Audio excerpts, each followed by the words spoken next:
iniciaron lo que son los medios de comunicación convencionales, pues por supuesto, el festín de que ya hay una decisión.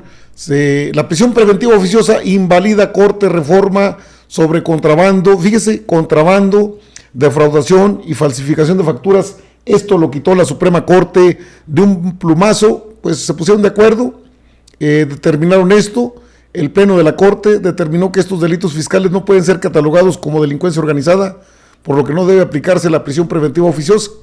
Eso decidió la Suprema Corte de Justicia de la Nación. Ya lo demás es el rollo de los ministros, contrabando, defraudación fiscal y falsificación de facturas, o sea, eso no es delito grave, de acuerdo a ellos. No, Margarita Ríos Farjat y Juan Luis González Alcántara Carrancá están del otro lado. Ahora, esta situación tiene que, debe tener una lectura interesante, porque en diciembre, ya estamos a unos cuantos días de que termine el mes de noviembre. En diciembre eligen presidente de la Suprema Corte de Justicia de la Nación, y creo que en ese contexto se están dando este tipo de movimientos. Va a ser cualquiera de ellos. Ya se juntaron y son 9 y nada más los únicos que tenemos, pues que podrían ser con un perfil bien definido como más al aspecto social, es Yasmín Esquivel Moza y Loreta Ortiz Alf. Fuera de ahí, ni Margarita Ríos Farjat ni Juan Luis González Alcántara Carrancá se posicionan en ese sentido, están del otro lado. Hay poder pianista, Este 24 de noviembre continúa la discusión de la Suprema Corte sobre la prisión preventiva oficiosa. ¿Qué pasó? Pues la discusión, ya escuchó usted lo que determinaron. La propuesta fue del ministro Luis María Aguilar Morales. ¿A quién estarán protegiendo? No sé, vieron los expedientes 130 diagonal 2019 y 136 2019.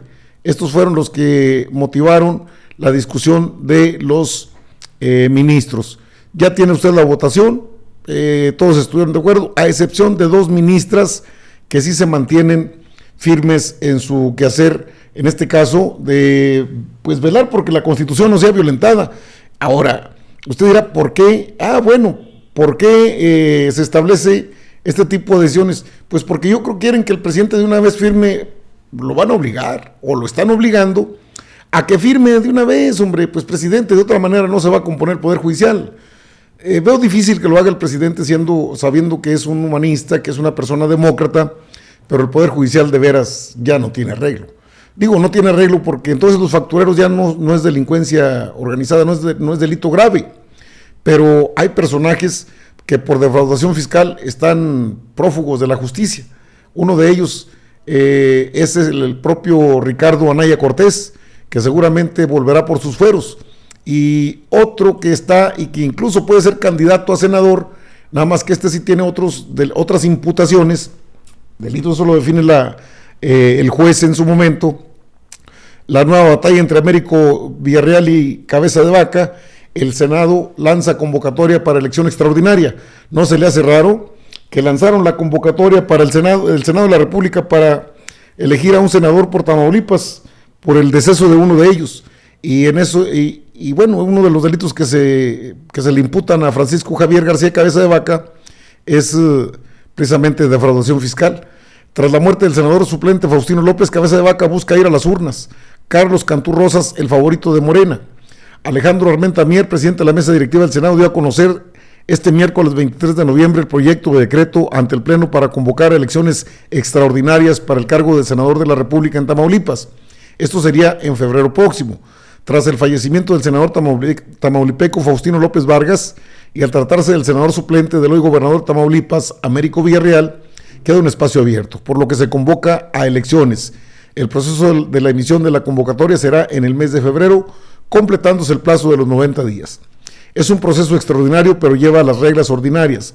Habrá veda electoral, buscaremos acercamientos con el sector educativo para las casillas y seguridad pública. El llamado a los municipios para no difundir acciones de gobierno y silencio los días previos a la jornada electoral, para que sea un proceso limpio y transparente y que la ciudadanía salga a votar el día de la jornada electoral, señaló el titular del Instituto Nacional Electoral en Tamaulipas, Sergio Iván Ruiz Castelot.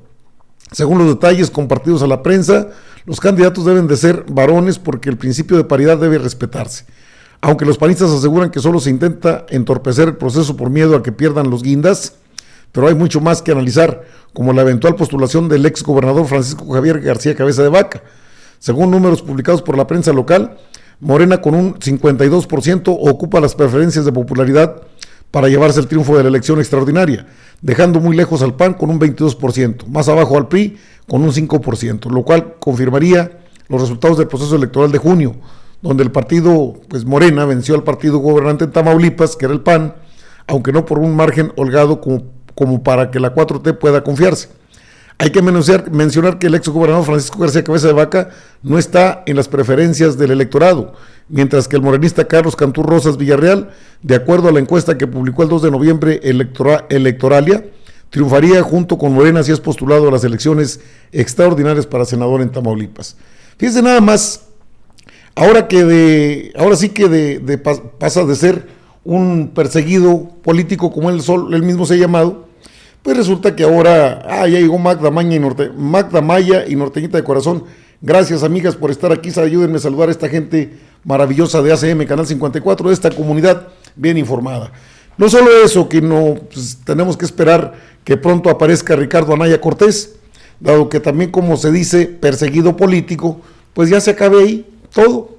Sí, ya los ministros fallaron, no hay prisión preventiva oficiosa para ese tipo de ilícitos. Las imputaciones tendrán que seguir su curso. Es bastante lamentable que este sea el proceder del máximo tribunal del país, porque si el contrabando no es delito grave, entonces, si la defraudación fiscal no es delito grave, entonces, y si los factureros tampoco son delincuentes, pues entonces, ¿qué Estado de Derecho es el que nos dejan? Bajo este criterio, le digo, pues de hecho por eso surtió efecto el desafuero en contra de Francisco García Cabeza de Vaca, por defraudación fiscal, pero pues ahora ya no es delito grave. O sea que, borrón y cuenta nueva, o de qué se trata, señores ministros, ministras, a excepción de dos, está la sesión de la Suprema Corte, está en vivo, está toda la transmisión, nada más Loretta Ortiz y Yasmín Esquivel Moza votaron en contra, todos los demás a favor, alineados. Se puede perfilar desde ahí que hay 9 votos para el que vaya a ser candidato o candidata a la Suprema Corte de Justicia de la Nación, y se viene pronto en diciembre. Está anotada, una de ellas es la ministra, ¿cómo se llama esta ministra? Norma Piña. Está anotado otro que es cercano también al ministro Saldívar. ¿Será que alguno de ellos ya tiene esa mayoría? Sería lamentable, porque vamos a quedar en las mismas. Se han electo a 4 integrantes de la Suprema Corte de Justicia de la Nación en el periodo de la Cuarta Transformación. Uno de ellos, Juan Luis González Alcántara Carrancá. La otra fue Margarita Ríos Farjart. Luego se eligió a Yasmín Esquivel Moza. La última, parece que sí, fue Loretta Ortiz Alf, la última. Bueno, pues de esos 4 nos quedan 2, Loretta Ortiz Alf y Yasmín Esquivel Moza. Los otros 2 ya se alinearon. También hay grupo de poder en la Suprema Corte de Justicia de la Nación.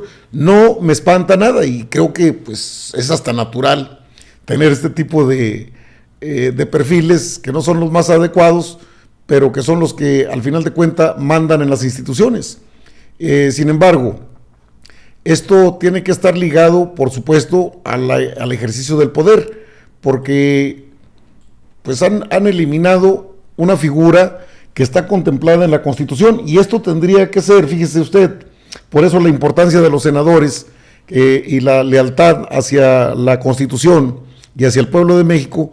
Los senadores podrían modificar esto, pero no hay condiciones. Ahorita ni siquiera hay condiciones para pasar una reforma a leyes secundarias, ya no una reforma constitucional. Ahí se tendrá que aplicar a fondo en la Cámara de Senadores el propio titular de la CEGOP, porque sí me refiero a Dan Augusto López Hernández, porque no tiene mayoría simple. con los votos que saca Monreal y que ya está prácticamente desafanado del Senado, aunque él dice que sigue perteneciendo, pero ya no está. Su salida se espera oficial por ahí del 15 de diciembre, cuando termine este periodo ordinario de sesiones. A Monreal lo corrieron desde desde ayer por la mañana. Hoy trascendió que le dijeron, pues ya no, te vas, y movió los hilos allá en la Suprema Corte porque tiene buena relación con los ministros. Como buen prianista, estableció lazos ahí con los ministros, por eso lo buscan mucho los prianistas, porque saben, bueno, usted sabe de los mensajitos que se manda con el líder del PRI, ¿no? Está enterada porque pues, Laida Sansores, jugando al filo de la navaja, lo ha exhibido, aunque le cueste y hasta que demande. Es que se violó el amparo. Pues es que te estás enfrentando a una lideresa, una líder social con dimensión social. Aquí metió las manos Ricardo Monreal, y esto por supuesto que lo sabe el presidente. No hay una cosa en este país que no sepa el presidente de la República, y sabe que se movió, y sabe que hay ahí un problema a resolver. ¿Cuál? A saber, ¿cuál sería el problema? Pues cuando menos operar, y ahí tendrá que entrar otra vez Adán Augusto, no es que lo quiera yo mencionar, pero es el representante del Poder Ejecutivo ante los ministros, es decir, ante la Suprema Corte, todo el Poder Judicial. Ante todo el Poder Judicial es el representante, ante el Poder Legislativo también, y ante la Fiscalía General de la República también. Entonces el margen de maniobra es bastante estrecho, porque los tiempos están muy cortos, pero tendrá que meter el acelerador a fondo, si es que se pueda rescatar lo que sería la presidencia de la Suprema Corte de Justicia de la Nación.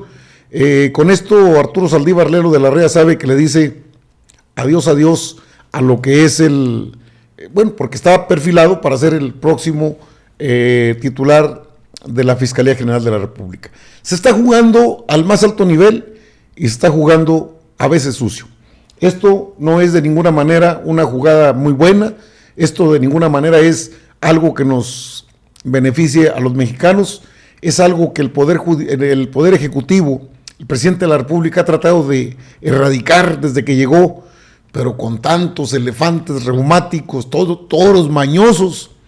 Presidente, creo que hace falta los decretos. No sería la primera vez que se disuelva una Suprema Corte de Justicia de la Nación, y sería quizás aplaudido por millones y millones de mexicanos. Oiga, van a ir a la marcha, pues al tiro, porque ya dicen que andan pagando, como si el presidente necesitara ese tipo de acarreos. Están para atrás.